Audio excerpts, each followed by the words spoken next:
cómo hacer la transición de mi podcast que está en abierto, gratuito, a un podcast de pago. Hoy te doy las recomendaciones. Comenzamos.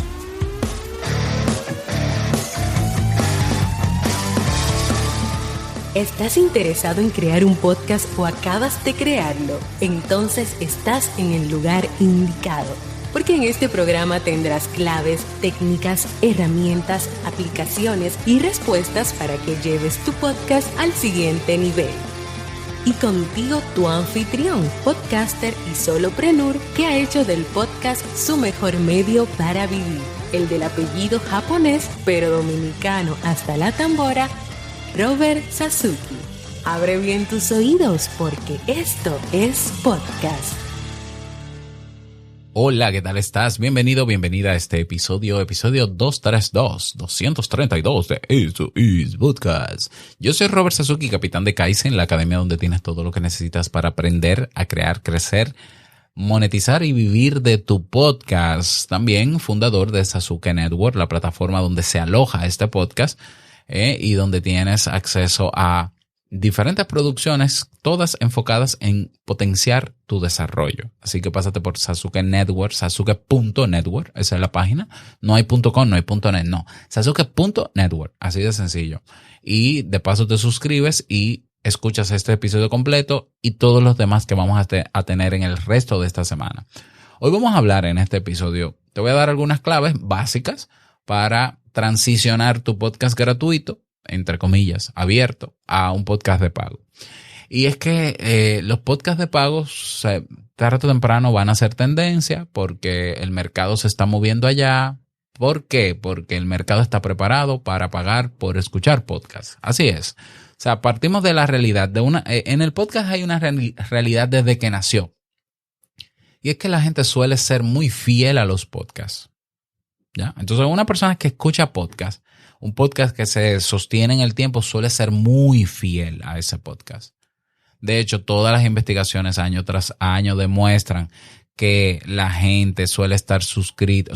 Los podcasts favoritos de la gente suelen estar entre 3 a 6 podcasts.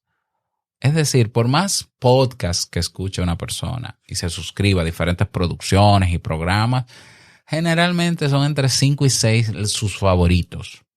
Quiere decir que esos 6 podcasts, 5 podcasts favoritos, esa persona es fiel a ellos y si uno de esos podcasts decide implementar una plataforma de pago o un sistema de membresía o un sistema de mecenazgo, crowdfunding tipo Patreon y demás, hay un alto porcentaje de esos usuarios que estarían dispuestos a colaborar, a aportar o a suscribirse.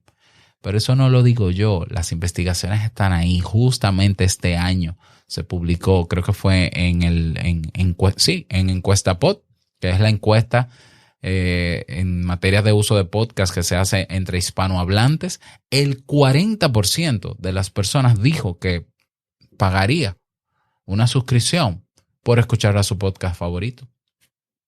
No anuncio, no estamos hablando de anuncios y publicidad. No.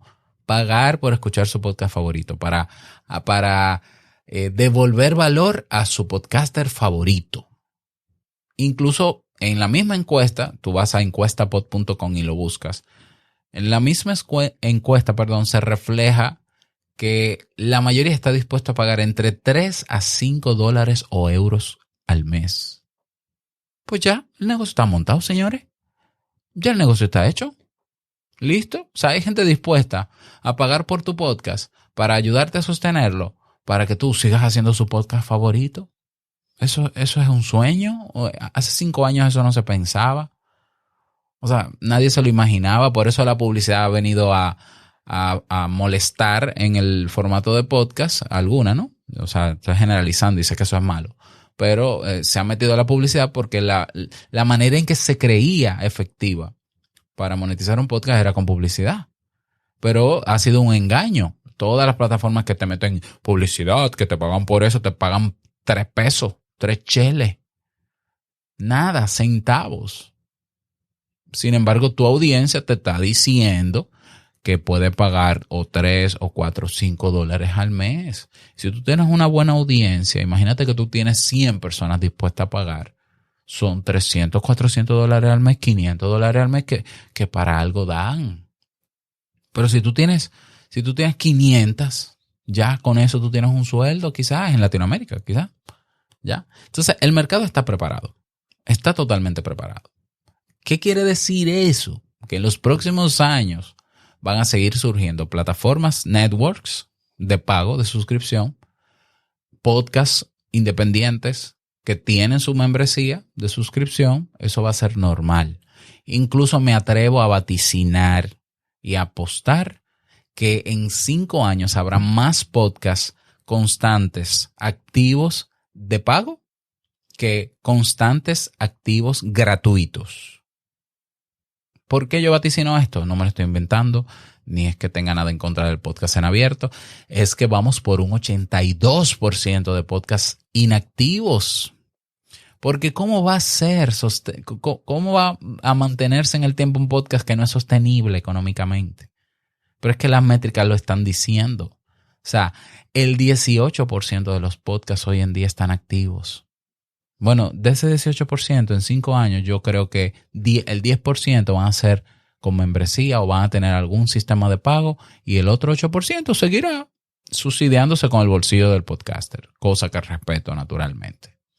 Entonces, ¿cómo quieres tú que sea tu podcast en 5 años? O sea, ¿quieres seguirlo sosteniendo durante 5 años más con tu dinero? Comprando equipos nuevos, pagando hosting de audio, pagando desarrollos, etcétera, etcétera. ¿No es un problema para ti? Bueno, pues perfecto.